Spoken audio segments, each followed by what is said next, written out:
Our children are born with their own constellation of gifts. And I think of that as their unique talents and interests that make us who we are. And we need to take those into consideration when we're nurturing our child and trying to guide them. If we're going to guide them, we need to be mindful of who they are, not just who we expect them to be or who we would like them to be. Our children are born with their own constellation of gifts. Today on our show, we have Karen Summerville. Karen is a former lawyer turned career counselor and also the founder of Parent GPS, which helps parents discover their child's constellation of gifts. So thank you for joining us, Karen. Oh, I just appreciate you inviting me to be here because there's nothing that I love doing more than to share what I have learned over the years, both as a career counselor and as a mother, with other parents. Because in some ways, they don't have to make the same mistakes that I did. We can all make our own. And there's so much that I learned. I just can't not share it. So thank you. Absolutely. I was really fascinated with the concept of what you're doing, in particular, because I feel like when we're parents, we're constantly trying to guide and direct our kids. And we give them goals to achieve, we give them things to aspire to become. And in reality, that might actually be harming them in some ways. I'd love for you to talk just a little bit about that, especially in terms of careers. Yeah, so that's really such a great question and kind of inquiry, because when we set goals and career goals for our kids, we are limiting them so much because for one thing, our knowledge about what careers exist even currently is pretty limited. But then when you consider that most of the jobs that will be available when our kids are adults, if we have teens or even somebody in college right now, the jobs that will be available then they don't exist. They haven't been created. And there was a really interesting study that was done in 2017, and it was by this Institute for the Future. And they drew from the expertise of 20 individuals in different fields. And they forecast that by 2030, 85% of the jobs would be new. Wow. That's a huge number. Huge number. So 85% in 13 years. Now we're partway into that. That was 2017, but I can't help but think that because of AI, it's only going to get to be more accelerated. And when we think about new careers, the one that I love to think about is the chatbot whisperer. So I've seen out there kind of ads for chatbot whisperers who can help guide the chat GPT to give them the right answers, a prompter. And I've seen it advertised for six figures, even $300,000. This is a job that didn't exist really a year ago, barely a year ago. And so you can see where if we tell our child, you want to be this, think of all the things that we're precluding them from even imagining and even preparing for. So that's one of the reasons. But another reason is that our children are born with their own constellation of gifts. And I think of that as it's the unique talents and interests that make us who we are.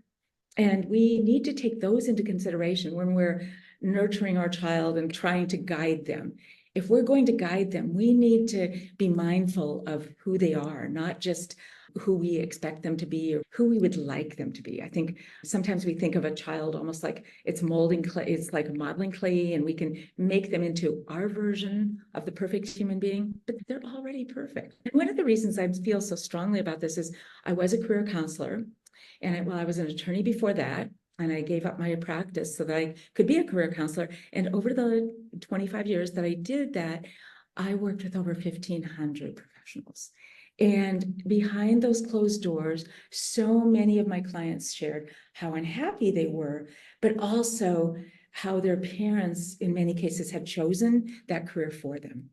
And I just remember one client in particular, I'll call her Jenny, and she came to me probably 2 years into practice, and she was desperately unhappy as a lawyer. And she said, I knew within 2 weeks that I'd made a mistake by going to law school.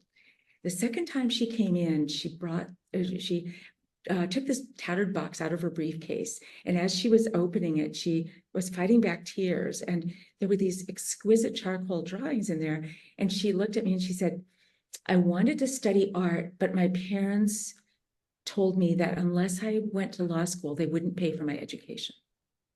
And I remember Jenny, and she influenced my parenting in a very big way. And what's also sad about that, and I'll talk later about how, yes, I understand it's for artists and athletes, it's scary as a parent because we worry that our children won't be able to pay for the lifestyle that we might want them to have, and probably that they want as well. But there are ways to work through that. And I think what I also saw was how it strained the relationship that Jenny had with her parents. And that's profoundly sad when we think that what we're doing now to navigate their life, which we should be navigating to help them discover, as opposed to us navigating. And we're not driving it. We are guiding them so they can discover. And so I call myself the parent GPS. I'm not the GPS for the kids. It's more for the parent to help us as parents. There's so much in what you just said, and I'm trying to pick out exactly what I want to touch because there's so many good things that you mentioned. But one of the things that pops out in my mind is how when our kids are so little, even our own parent backgrounds can influence them inadvertently into a career that they're not really fit for. I'm just thinking of families. My family has a lot of doctors in the family, and it was never verbalized that I should ever want to be a doctor, but there was this expectation that if you're good at such and such, then that's probably the path that maybe you should go. Yeah. And then there's like an unspoken expectation there. And it's just interesting because I don't think that I know my parents never mentioned that verbally, but that I felt that in just being around my family, the extended family. So it just plays off that much more of how you don't realize that you're putting any pressure on your children, even that early on. I think we talked just with the two of us about when they're little. Could you talk a little bit about how we could actually form that before they're like, maybe we should think about this before they're even born? Yeah, maybe before they're conceived. So I have, like, when I do workshops, which if anybody out there would like to have me do a workshop for their parent group, I would love to do it. But one of the things I talk about is the 5 steps to discovering your child's constellation of gifts, all of their talents and interests. And the first step is to reflect on your expectations, to think about what it is that you come into being a parent expecting this child to be. And even before the child is born, you're thinking, oh, my child, I'm sure they're like your parents probably were thinking she will be a doctor. They didn't have to say it, but everything that they would do would feed into that thinking, that narrative. And so we really have to reflect on that. And then we want to think about how our expectations, whether they're aligned with our kids or not. And I think the best way to do it is to think about, how is my child different from me? I use my son Peter, the oldest of my 2 boys, is really my inspiration for doing this, because when he was in middle school, he announced that he didn't read. And of course, this defied all of my expectations of what it was to be a smart child, what it was to become a successful adult, all of those expectations. It just was, and I fretted a lot about Peter because he didn't read books, but he did for school, anything that was required for school, because he was actually a very good student.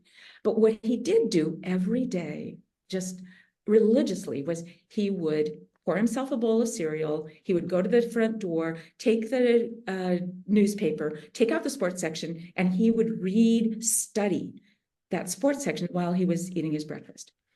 And I would be in the kitchen watching him and thinking, why isn't this kid reading a book?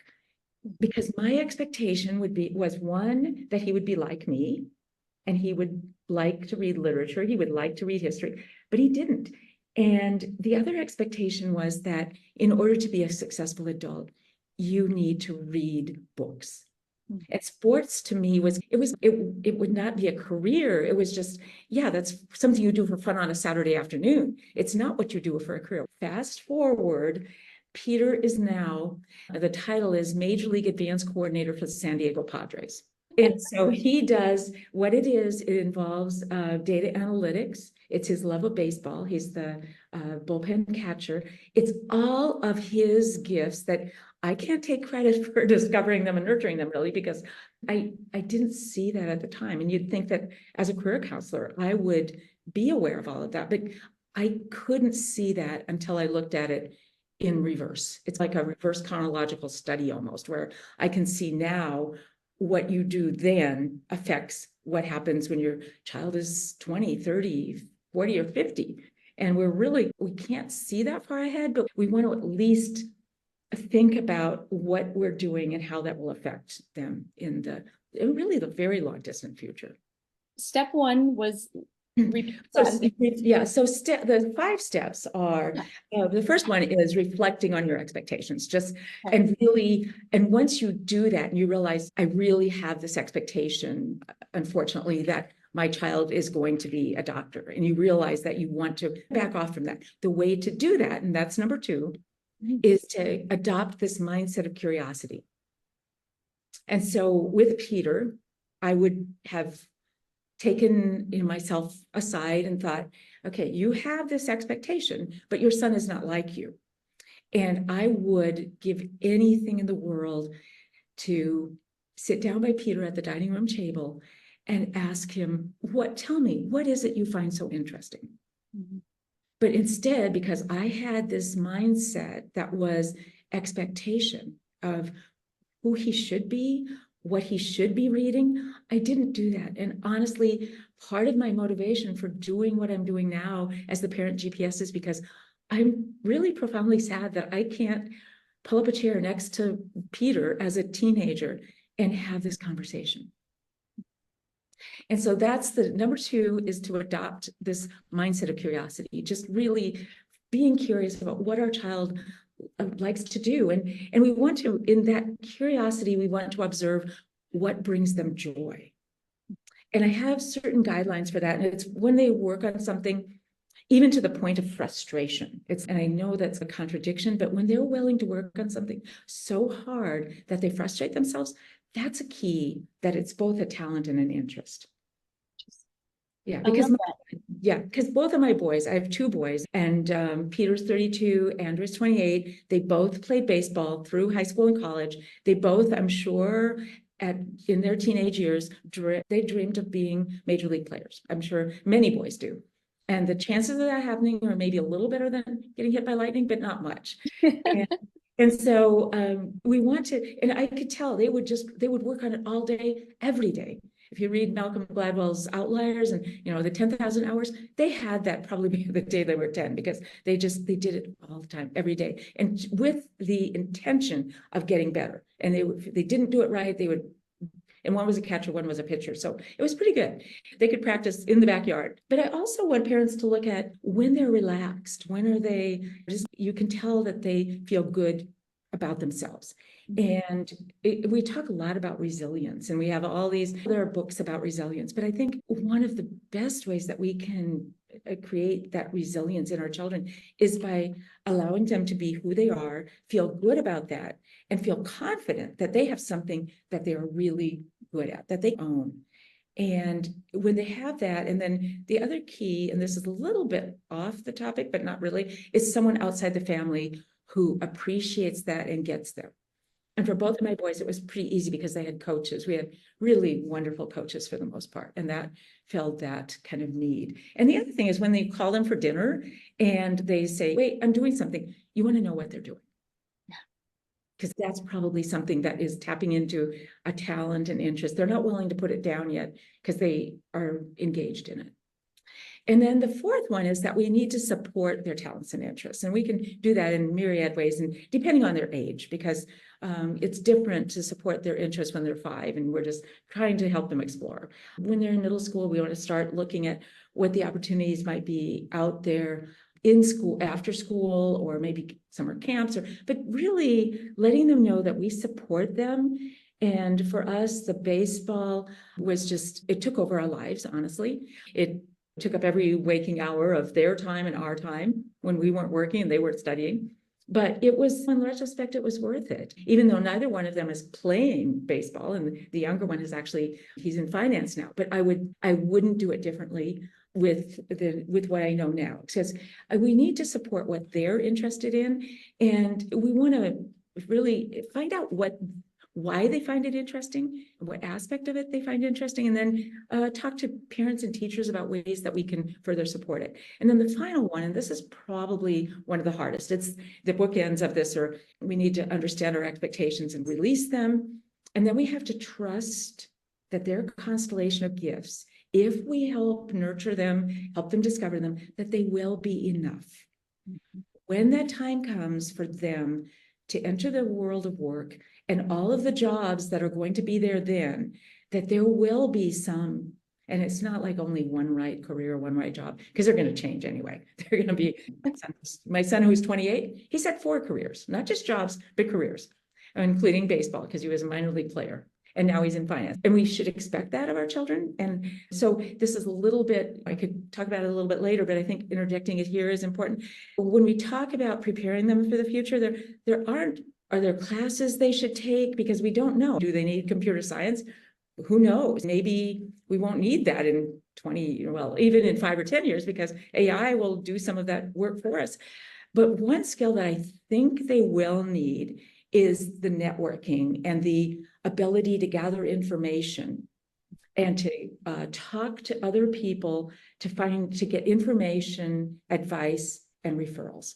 And that is something that even my clients who were accomplished attorneys, including some well-respected trial attorneys, when they would come to me and I'd say, we need to do some networking, we need to do information gathering, they would just freeze up. And I'm like, this is not that hard. And it is for people who don't know how to do it. And as parents, I don't think most parents know how to do it. So we can't guide our children, and you can tell me, maybe, I don't know if your readers would ever be interested in kind of a lesson in or a workshop in how to network and how to teach our children to network and to gather information.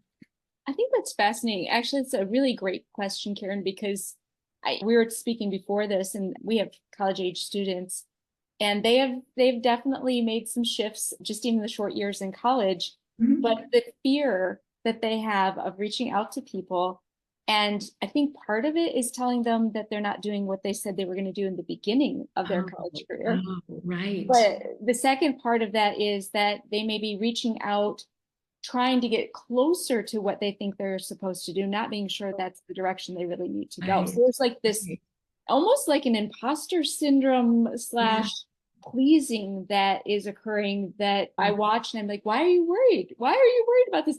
But it's because they themselves aren't sure, and they're still exploring and trying to figure out. So yeah, networking is, I would think, it'd be an amazing skill for them to go through and have that. It would be so valuable. Yeah, because of my 1,500 clients, there were some who were good at it. There were maybe dozens who were good at it, but the vast majority, and these were professionals, these were virtually all attorneys, and most of them very accomplished attorneys. And because unless you do it in a way that is consistent with your personality. For extroverts, it's pretty easy and they see it as being easy, but for introverts, they're actually better at it than they know.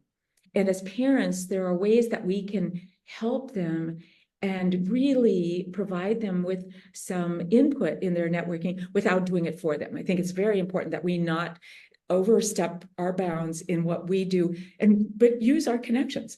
I know when I was the interim director of career services at the law school at the University of Washington, and one of the people who came in there was a student, and she came from a very prominent family with this amazing business, and she said, I feel like I probably can't. My family has all these connections, but I probably shouldn't use them.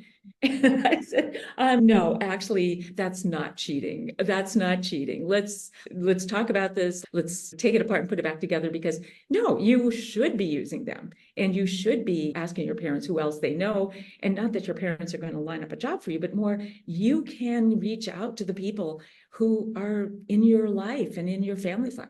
That's not only not cheating, that's what you should be doing. It sounds like, as far as reaching out to, they shouldn't feel bad that they've made this shift, because it's becoming more and more common, right? Of course. But I think one of the reasons this happens is that this all too common question of, what do you want to be when you grow up? Mm-hmm. We ask kids that when they're 5 years old. And I think sometimes we're planting this seed in them that they should know. And then if you tell somebody when you're 11 or 12 that you're going to be a doctor, and then you change your mind, you're going to think, well, they thought I was going to be a doctor. So how am I going to explain that now I want to talk to somebody about being a chatbot? It's going to be daunting to them, and that's where we would have to help them script that, to say, yeah, I know, I thought that, but now I found this really wonderful thing, and this is what I want to do. And they need to be enthusiastic about it and then share that, and just that getting information, advice, and referrals. It's really very simple, but doing it, and they should do it when the stakes are low. That's why doing it now when they're in college is perfect. They can do it either to get the summer job, or if it's already summer, do it during the summer for next year. It's not too early to do that for next year, to get the internship that's a little bit closer to what they want to do, or they think they want to do. All of this is, they should couch this always in terms. So what I think I would like to do when I graduate, it should never be what I want to do. It should be what I think I want to do at that age. And it's going to change. Yeah. Yeah. And it gives them that space and that freedom to do that without promising anything. And they should, if they think of me as wanting to be a doctor, they should be upfront about it. Yeah, I did say that, but now I found this other thing that is so much more interesting to me. And I think it's so much better as a fit for me. So here's a side question. So if we're a parent and we're trying to encourage our kids to pursue their passions, I know sometimes parents can become overly involved, even that piece of it. So how do we keep track of how much we're pushing versus following them? And then how, once they're actually starting to explore their careers, how do we help them without getting in the way? Yeah, such a good question. And it's a part of it will depend on the family dynamics and the child that you have, because some children are very self-motivated. Peter, even though I'm a career counselor, Peter didn't need much of my help for getting where he was. He answered a tweet. I should actually back up, because we told him he needed to do an internship and he needed to go to career services if he wanted to do a 5th year of college. And so he came back to me and said he did go to career services, and he said, I'm not going to go back there. And then he said, I found my internship. I'm going to be helping this former all-star with a lifestyle website. And I am thinking, this isn't an internship, Peter. I wanted to say, no, go back to career services and get a real internship. And this is back 8 years ago, maybe 10 years ago. And I really wanted, but I couldn't, because I knew this is what he wanted. If I wasn't a career counselor, I think I would have quashed this. I would have just said no. But I let him go ahead with that. And so there's this, it's what we perceive to be the right thing. And it's so hard not to project that on our child. And so he was clearly motivated to do this. He was clearly excited about it. He called me because he was so excited about it. And I could have very easily have just said, no, but as a result of that, fast forward years later, that person who had the lifestyle website became the director of development for the Dodgers, oversaw all of the minor league teams. He brought Peter in as a research science coach. So these things happen in very strange ways. So if you have a child who's already motivated, has the ability to do a lot of this on their own, the main thing we want to do is get out of their way. Right. So we want to it's so easy to get in their way. Then the other child who might be less inclined to do and be out there in the world the way Peter was, we need to guide them and encourage them and do it in a way that is respectful of their constellation of gifts. And so maybe having the conversation with them about some of their interests. And is this something that you would like to pursue? And there are so many different ways of pursuing an interest. I think about the ones that kind of make parents fret, I think, are artists and athletes.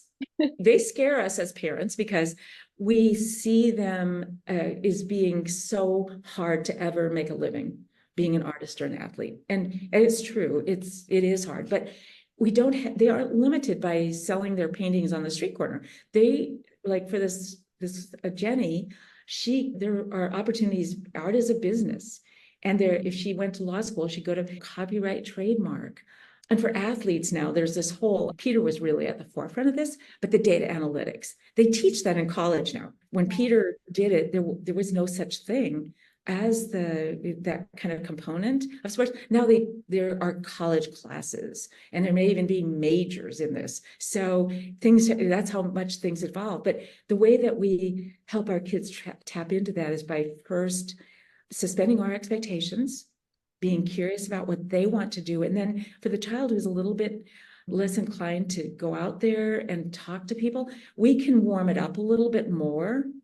And we do it just, I know somebody who is involved in that. Would you like me to call them first? And that's very natural. You would do that even in a business context. So you would call and just say, would you talk to my son? And you never ask for a job. It's just, would you be willing to share some information and advice? Would you be willing to give my son advice?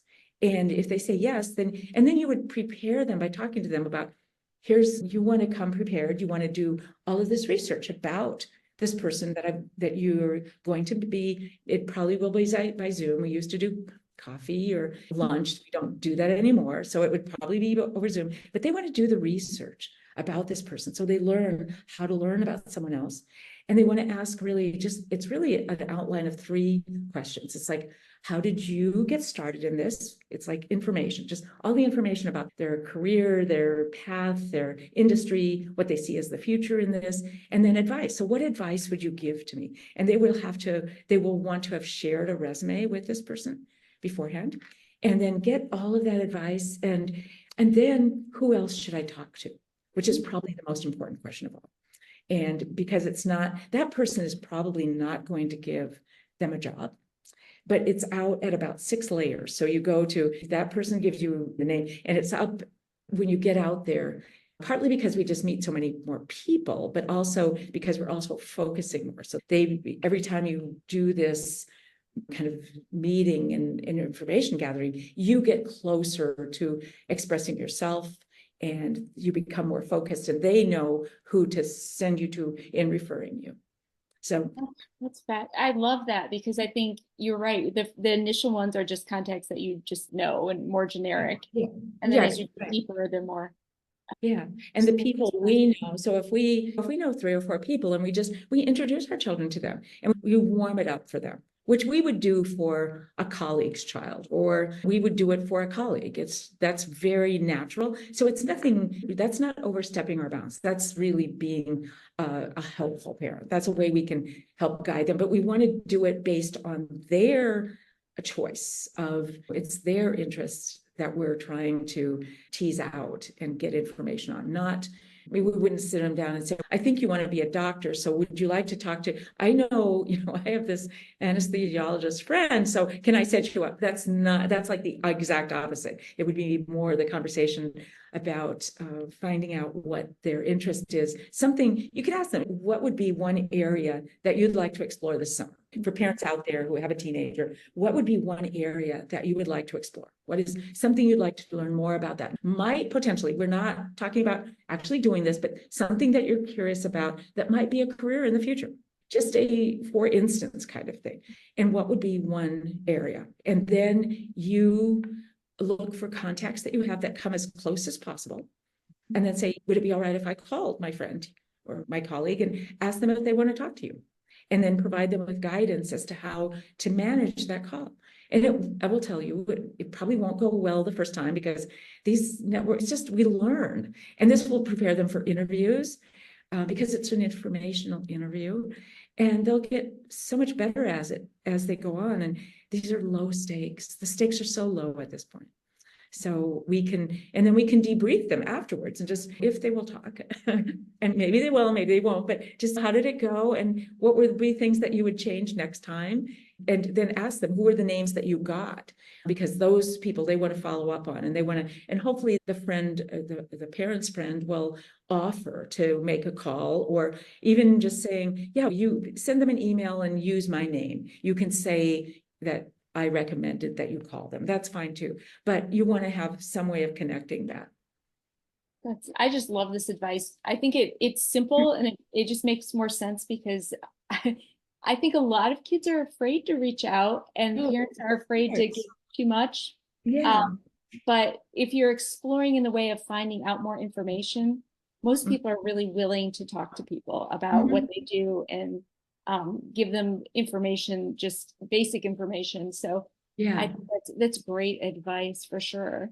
Yeah. Well, And one of the problems is that we as parents don't know how to do this. I know how to do this because I coached 1,500 attorneys, basically. So I learned, and it took me a couple of years before I came up with this model of just, it's very simple. You ask for information, advice, and referrals. And they're like, oh, I got that. But it took a long time for me to understand that. And I love interviews. I love informational interviews. Most people don't. So we have to, as parents, we have to be comfortable with it first.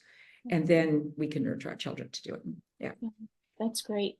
And then just out of curiosity, if I was a parent listening right now, Karen, and I was thinking, okay, I have a 2-year-old, or I have a first grader, or I have a middle schooler, they feel like maybe they're already behind in helping their child explore. Are they? And then second thing would be, what are some steps they can take as soon as they get done listening to us today? Okay, great question. And no, you're not behind. You learned about it today, so now is the best time to start. But start by being curious.